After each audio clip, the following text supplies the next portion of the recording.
रसूलों के आमाल बाब 28।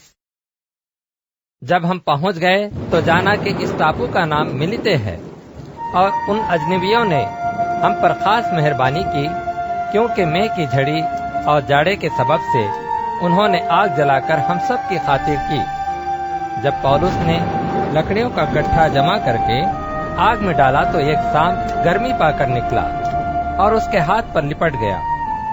जिस वक्त उन अजनबियों ने वो कीड़ा उसके हाथ से लटका हुआ देखा तो एक दूसरे से कहने लगे, बेशक ये आदमी खूनी है, अगरचे समुद्र से बच गया तो भी अदल उसे जीने नहीं देता। बस उसने कीड़े को आग में झटक दिया और उसे कुछ जरर न पहुंचा, मगर वो मुंतजिर थे कि इसका बदन सूज जाएगा या ये मरकर एकाएक गिर पड़ेगा। लेकिन जब देर तक इंतजार किया और देखा कि उसको कुछ जरर न पहुंचा तो और ख्याल करके कहा, ये तो कोई देवता है। वहां से करीब पुबलियुस नाम उस टापू के सरदार की मिल्क थी। उसने घर ले जाकर 3 दिन तक बड़ी मेहरबानी से हमारी मेहमानी की। और ऐसा हुआ कि पुबलियुस का बाप बुखार और पेचिश की वजह से बीमार पड़ा था। पौलुस ने उसके पास जाकर दुआ की और उस पर हाथ रखकर शिफा दी। जब ऐसा हुआ तो बाकी लोग जो उस टापू में बीमार थे आए और अच्छे किए गए, और उन्होंने हमारी बड़ी इज्जत की और चलते वक्त जो कुछ हमें दरकार था जहाज पर रख दिया। 3 महीने के बाद हम इस्कंदरिया के एक जहाज पर रवाना हुए जो जाड़े भर उस टापू में रहा था और जिसका निशान डिस्कोरी था, और सुरकुसा में जहाज ठहरा कर 3 दिन रहे और वहां से फेर खाकर रिगुयम में आए, और 1 रोज बाद दक्षिणा चली तो दूसरे दिन पुतेली में आए। वहां हमको भाई मिले और उनकी मिन्नत से हम 7 दिन उनके पास रहे और इसी तरह रोमा तक गए। वहां से भाई हमारी खबर सुनकर इपुतुस के चौक और 3 सराय तक हमारे इस्तकबाल को आए, और पौलुस ने उन्हें देखकर खुदा का शुक्र किया और उसकी खातिर जमा हुई। जब हम रोमा में पहुंचे तो पौलुस को इजाजत हुई कि अकेला उस सिपाही के साथ रहे जो उस पर पहरा देता था।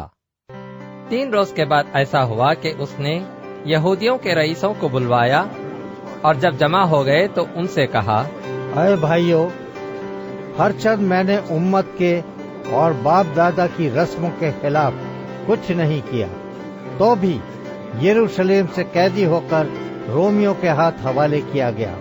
उन्होंने मेरी तहकीकात करके मुझे छोड़ देना चाहा, क्योंकि मेरे कत्ल का कोई सबब न था। मगर जब यहूदियों ने मुखालफत की तो मैंने लाचार होकर कैसर के यहाँ अपील की, मगर इस वास्ते नहीं कि अपनी कौम पर मुझे कुछ इल्जाम लगाना था।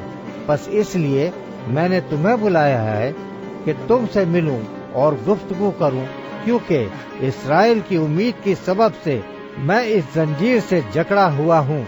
उन्होंने उससे कहा, ना हमारे पास यहूदिया से तेरे बारे में खत आए, ना भाइयों में से किसी ने आकर तेरी कुछ खबर दी, ना बुराई बयान की, मगर हम मुनासिब जानते हैं कि तुझसे सुने कि तेरे ख्यालात क्या हैं, क्योंकि इस फिरके की बाबत हमको मालूम है कि हर जगह इसके खिलाफ कहते हैं। और वो उससे 1 दिन ठहरा कर कसरत से उसके यहाँ जमा हुए, और वो खुदा की बादशाही की गवाही दे देकर और मूसा की तौरेत और नबियों के सहीफों से यीशु की बाबत समझा समझा कर सुबह से शाम तक उनसे बयान करता रहा।